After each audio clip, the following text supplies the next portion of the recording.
Hey guys, Lee here. Today I am making a Rorschach painting using some ink and my sketchbook.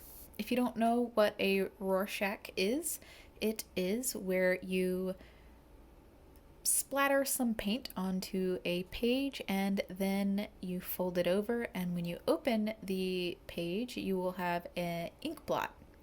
And with that ink blot you can then use it to look for shapes, kind of similar to looking for shapes in clouds.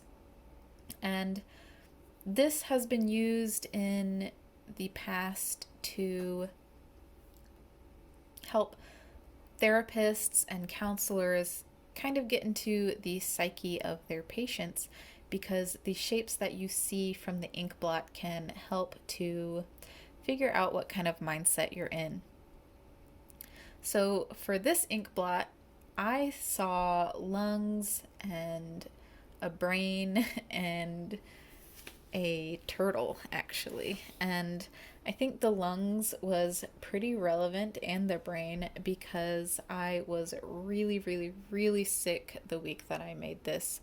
One of my coworkers had COVID-19 and I was exposed to them, and I did get tested and I tested negative. So fortunately I didn't have COVID-19, or I most likely didn't have COVID-19, but I did have some kind of illness that made me extremely sick. I had a fever and headaches and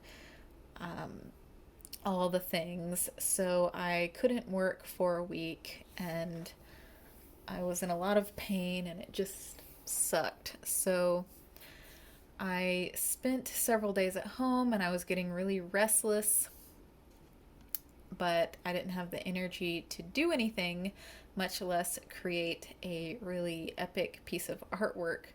And so when I started to feel a little bit better, I decided to do this Rorschach painting as a way to do something creative but not have to worry about putting too much effort into it.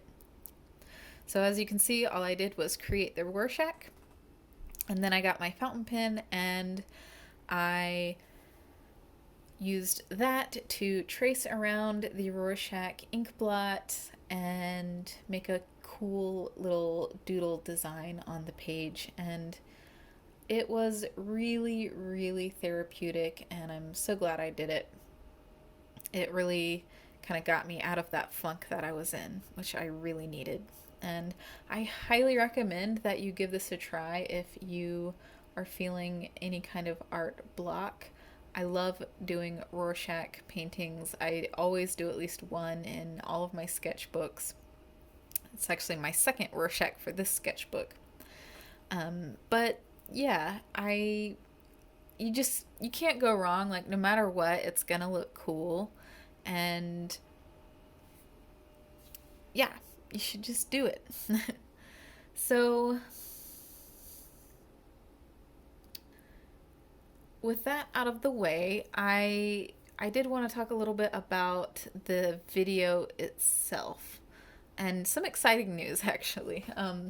I recently purchased a new computer and my first nice camera. It's a beginner camera, but it's still a nice camera. Now, you might be wondering, like, okay, but your video quality and your voice don't sound all that great. And well, that's because for whatever reason, the sound on my camera picks up really weird. It doesn't sound right. And so I need to get a new microphone in order to do voiceovers.